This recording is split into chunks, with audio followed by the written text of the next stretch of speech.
So 0.01, again, h is just the difference in the x values.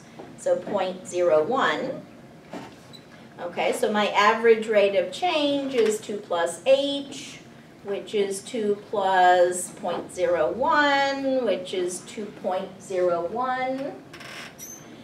Now, what I'm doing is I'm looking at this interval from 1 to 1 plus h, and I'm basically letting 1 plus h get closer and closer to 1.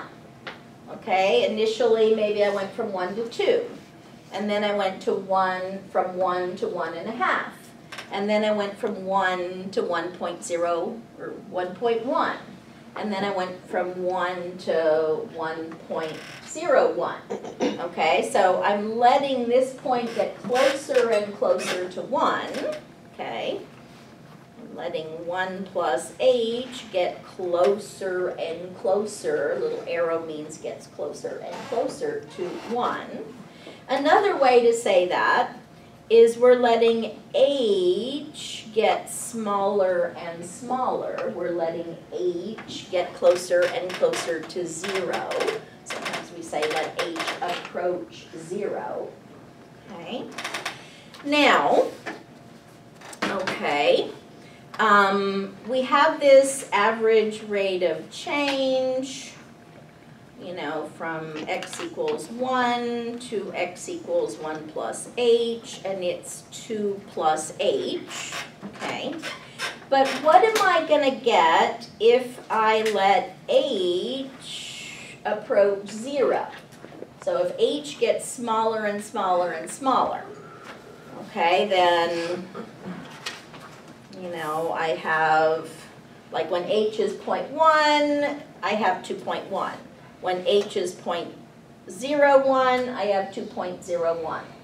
If h were 1/1,000,000th, then 2 plus h is 2 and 1/1,000,000th, whatever that comes out to be.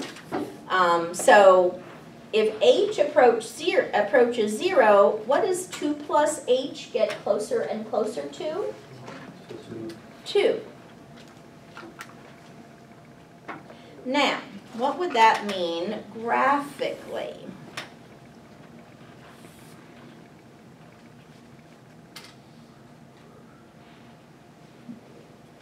Okay, so at x equals 1, the point is 1 comma negative 3, and then we got this point 0 comma negative 4, and 2 comma 0, etc., etc.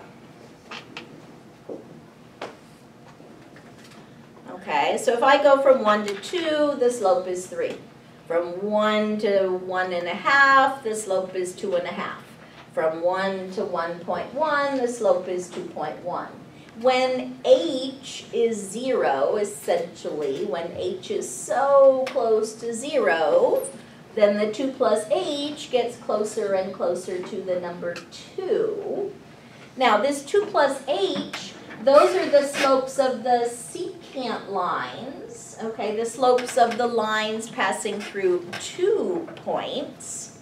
What do you suppose this number 2 gives us?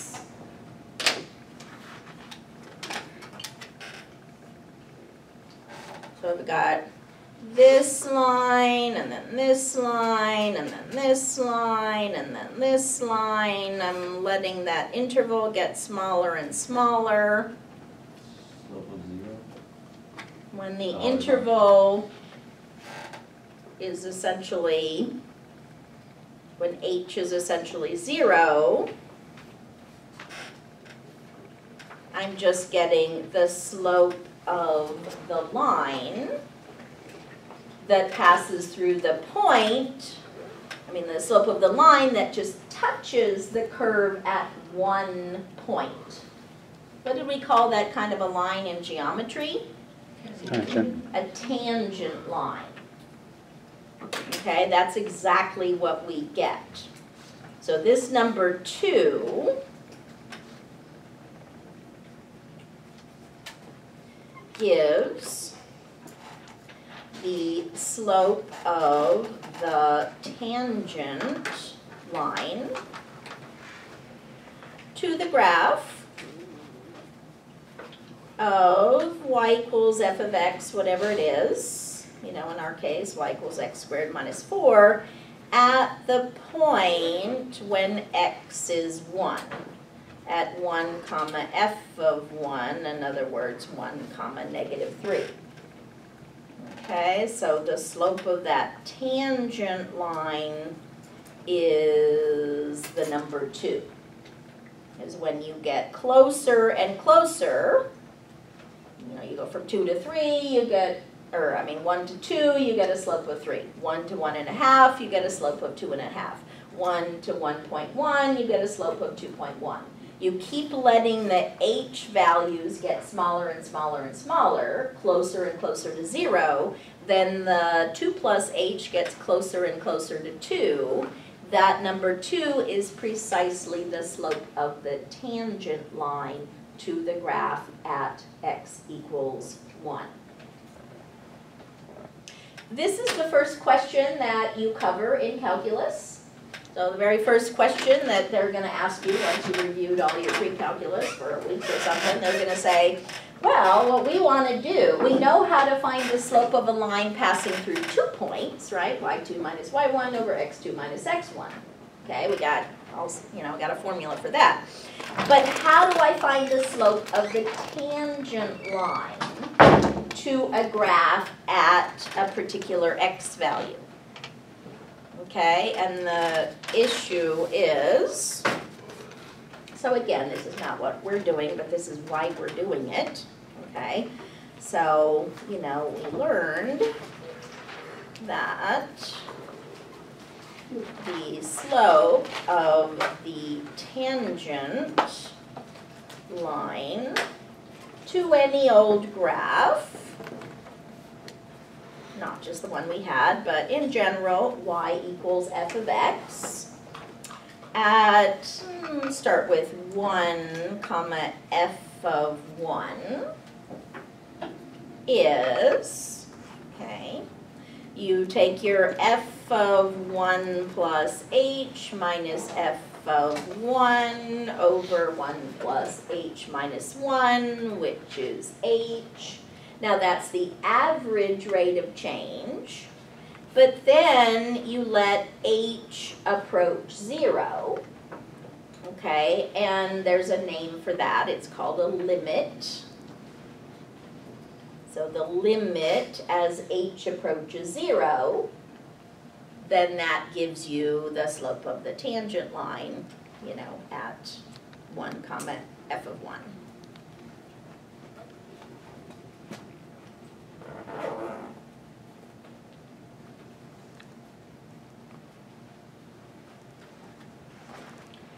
Okay, now if you want the slope of the tangent line to a graph at any old x value, say a comma f of a, so in general, the slope of the tangent line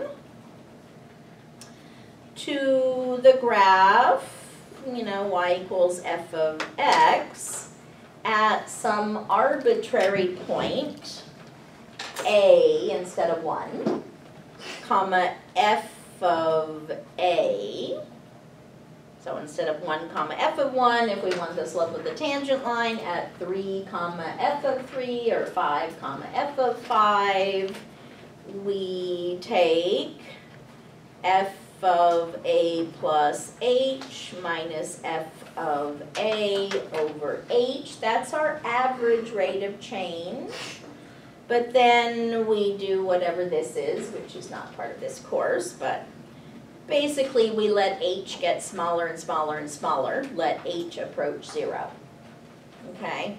And this is actually called the derivative of the function.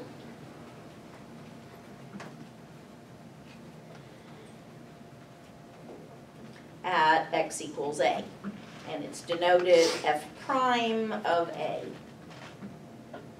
So that's where you're going. It's not really where we're going. Okay, But it's why we study this expression, f of a plus h minus f of a over h, and we get good about plugging into that expression. So we have to be able to simplify that expression first, you know, just the algebra on that expression, and then in calculus you'll learn whatever this is. But basically it just means let the h values get smaller and smaller and smaller, get closer and closer to 0, and then all those slopes of secant lines get closer and closer to the slope of the tangent line to the curve. And that's a big deal. And you know, when you look at like the example we started with, where, you know, I had just maybe, you know, calculated how far I traveled after 1 hour, 2 hours, 3 hours, 4 hours, etc. Okay, then all I can do is find my average speed, you know, from 1 hour to 2 hours, or 1 hour to 4 hours, or whatever. But, you know, if you look at your odometer, okay, you know, they're giving you not an average speed, but they're giving you what's called an instantaneous speed. Exactly how fast are we going at this particular time? So at exactly 1 hour, okay, if I'm still driving, I didn't, you know, looking at the odometer, but I'm still driving, precisely at 1 hour, how fast am I going? Okay, not from 1 hour to 2 hours, okay, but exactly at that instant, you know, at that instant. So it's called an instantaneous rate of change. So in order to find it out, you'd have to know a lot more data than this. You would have had to, you know, find your, you know, how far you traveled, not just after 1 hour, but after 1.5 hours, and after 1 1/10 hours, and, you know, 1 hour and 1 minute, and 1 hour and 1 second, and 1 hour and 1/10 of a second, etc., etc. You let the interval, the time interval, get smaller and smaller, and calculate, you know, your average rate of change over each of those smaller and smaller intervals. And, you know, ultimately in calculus, there's something called a limit. But basically what those numbers get closer and closer to as the interval gets smaller and smaller, okay, is called the instantaneous rate of change, or the instantaneous speed, okay, at 1 hour. Okay, so this was the question that motivated all of calculus. Okay, this was the question that back in the 17th century, people said, well, I don't just want to know, you know, how fast am I going on the average. I want to know how fast am I going right now at this instant. So instantaneous rate of change.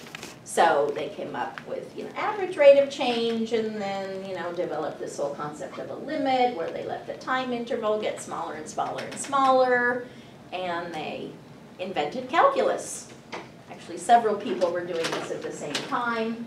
Newton and Leibniz in the 17th century, 2 different people were basically answering the same question, and they came up with the same ideas that were, you know, led into the calculus.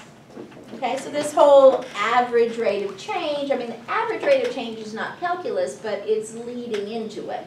You need to get good at average rate of change so that you can, you know, do the actual instantaneous rate of change called the derivative of a function. Okay, so that's a little bit of where we're going. All right, now,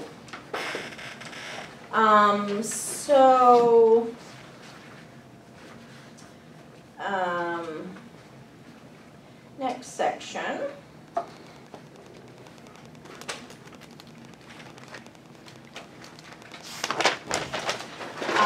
So in section 2.5, we want to get really good at graphing. That's where we're going. Section 2.5. Graphing using transformations. Ooh, did I bring, oh good, hopefully my graphing are still here. Graphing using transformations.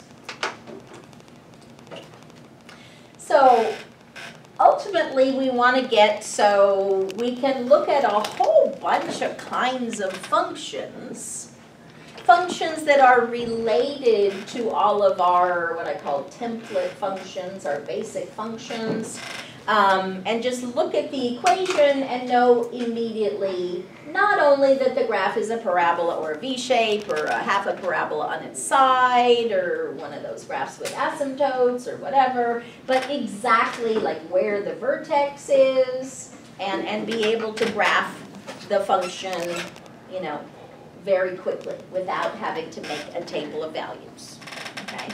So we have the graphs of our following template functions, I'll call them.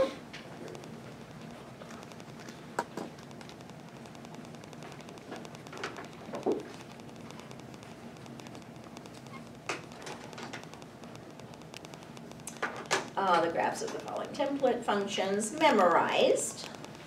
And I don't just mean what the shape is, but exactly what the points are on, you know, y equals x squared and y equals x cubed, and we did y equals x to the fourth, didn't we? Yeah, we did.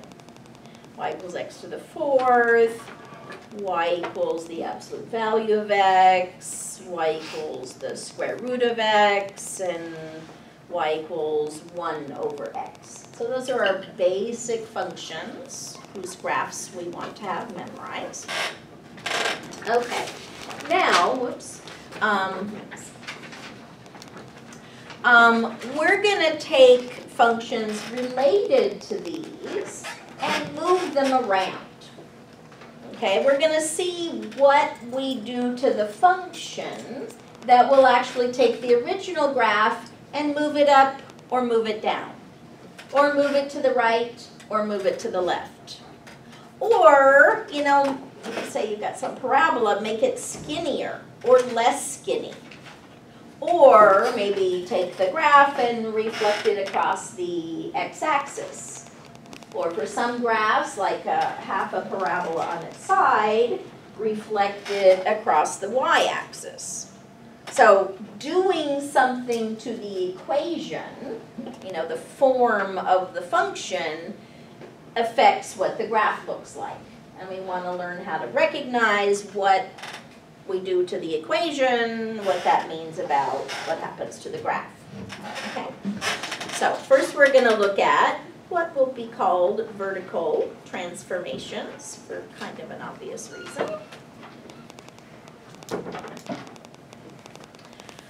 Okay, now I'm going to use my y equals x squared graph as my basic one, okay? So let's consider the graphs of my basic one, y equals x squared. And then what I'm going to do is I'm going to add a number, like 3, to the x squared, and graph y equals x squared plus 3. And then I'm going to take the y equals x squared, and I'm going to subtract a number from the x squared and see what that does to the graphs.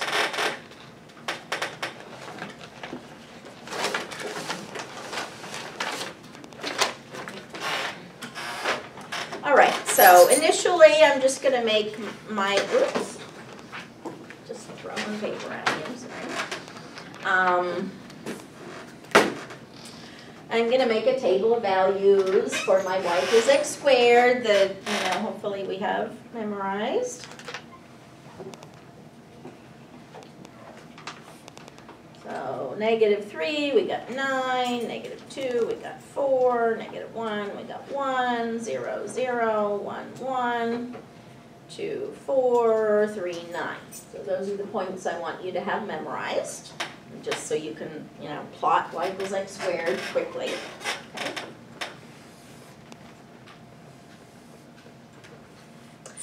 All right, now let's look at the points we would get on y equals x squared plus 3.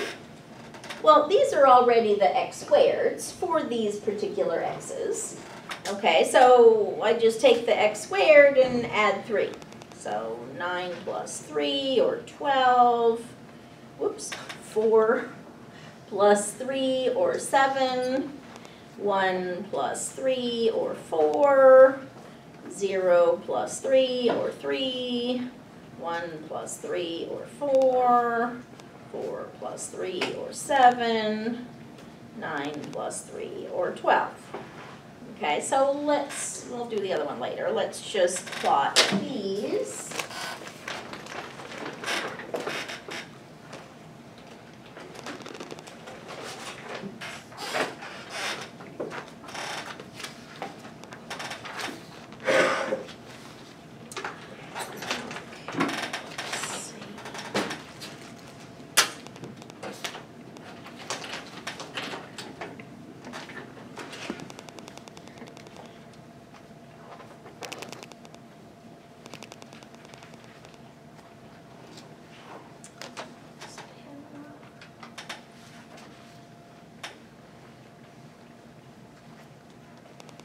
You'll see that in a minute. I just need to have more paper under there.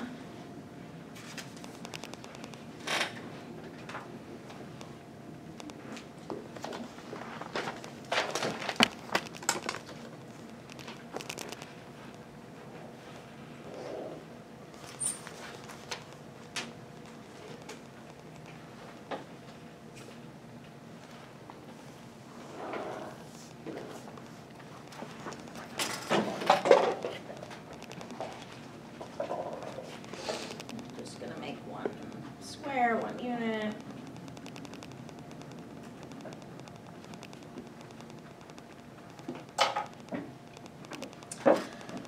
Okay, I had some smaller.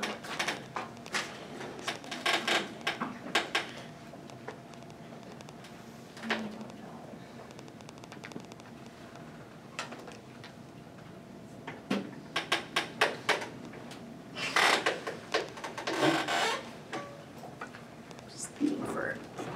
Smaller.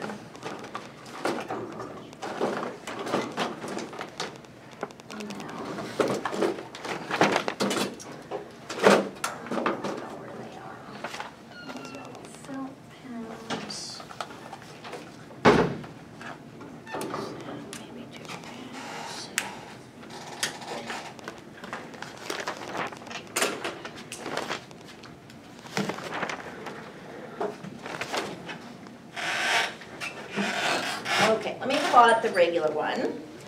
Just do it in black.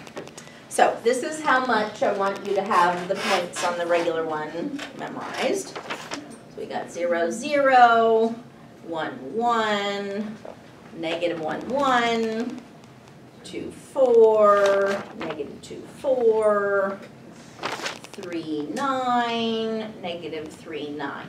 So there's our regular y equals x squared.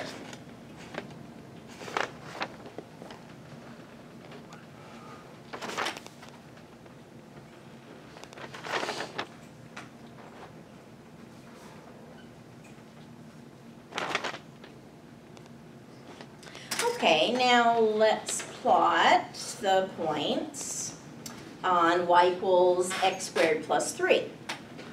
So instead of negative 3, 9, we have negative 3, 12. Instead of negative 2, 4, we have negative 2, 7. Instead of negative 1, 1, we have negative 1, 4. Instead of 0, 0, we have 0, 3. Again, instead of 1, 1, we have 1, 4. Instead of 2, 4, we have 2, 7. Instead of 3, 9, we have 3, 12.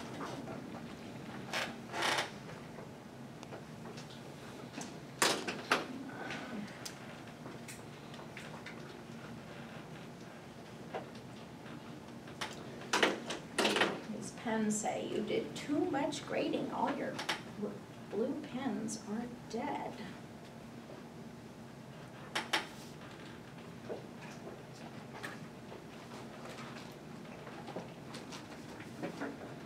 Okay, let me go ahead and label the vertex on the original one and label the vertex on this one.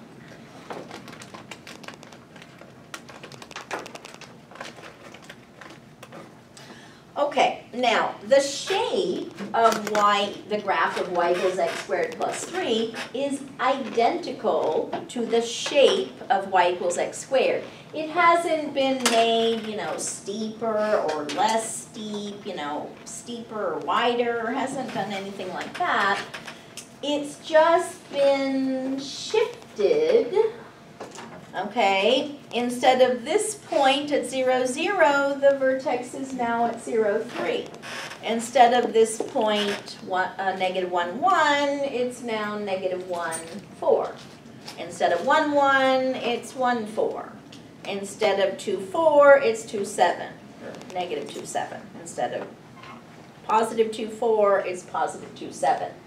Every single point on the original graph, how could we describe what we did to each point on the original graph to get a point on the new graph? So we just moved it, shifted it upward by 3 units. Okay, so 0, 0 moved upward goes to 0, 3. Negative 1, 1 moved up 3 goes to negative 1, 4. Every single one of the points on the original graph just gets shifted, moved upward by 3 units. The shape didn't change, the shape is identical, but the whole graph has just been shifted upward by 3 units. Now, that should make sense because what we did mathematically or arithmetically is we just took the old y values and we added 3 to them, right? So the new y values, okay, are just 3 more than the old y values. The x values have not changed, right? The x's are identical, but the y's, we've just added 3 to them. So the effect is to take the whole graph and shift it upward by 3 units. So we note that the graph of y equals x squared plus 3, okay, is just exactly the same shape. It's just the graph of y equals x squared, but moved or shifted, whatever you want to say, upward by 3 units. Okay. Now, okay, I think I'm going to put this in the same table. I also wanted us to graph y equals x squared minus 2. Okay, so now I'm ignoring the ones in the middle. Okay, and I'm just going to look at the y values on y equals x squared, and then I'm just going to subtract 2 from those y values. So I have 9 minus 2, or 7, 4 minus 2, or 2, 1 minus 2, or negative 1, 0 minus 2, or negative 2, 1 minus 2, or negative 1, 4 minus 2, or 2, 9 minus 2, or 7. Okay, so these are the x's, negative 3 to positive 3, and these are the y's. And I don't know, is this all right, so I've got negative 3, comma 7, negative 2, comma 2, -1, comma, -1. Instead of 0, 0, I have 0, -2. And then instead of 1, 1, I have 1, -1. I have 2, 2. And instead of 3, 9, I have 3, 7. Now, this isn't very hard, but let's see if I can get it to draw. Oh, not really. Where's green? Maybe green will work. I just don't want to use the super thick pens. You see that? Not very well, huh?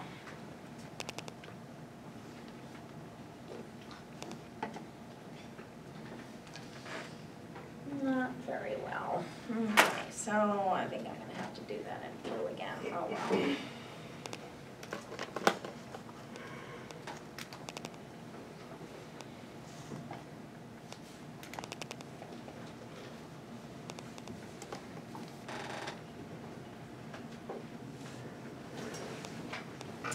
Okay, so the one I just drew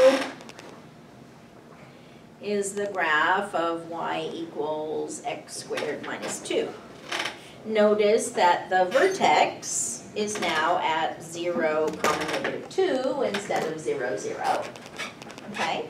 Now, because the y values on y equals x squared minus 2 are just too smaller than the y values on y equals x squared, what effect does that have on the graph of y equals x squared? Like, what could we do to the graph of y equals x squared to get the graph of y equals x squared minus 2? Just move it down 2 units, okay? So 0, 0, move down to 0, -2. This point, having a y coordinate of 1, move down 2 units. This point, move down 2 units. The original graph, this point, move down 2 units. This point, move down 2. This point, move down 2. This point, move down 2. Okay? So, again, what's happening to these y values is, you know, the new y values are 2 less than the old y values, which is why the graph of y equals x squared minus 2, so we just take the y equals x squared and subtract 2 from the old y values. So y equals x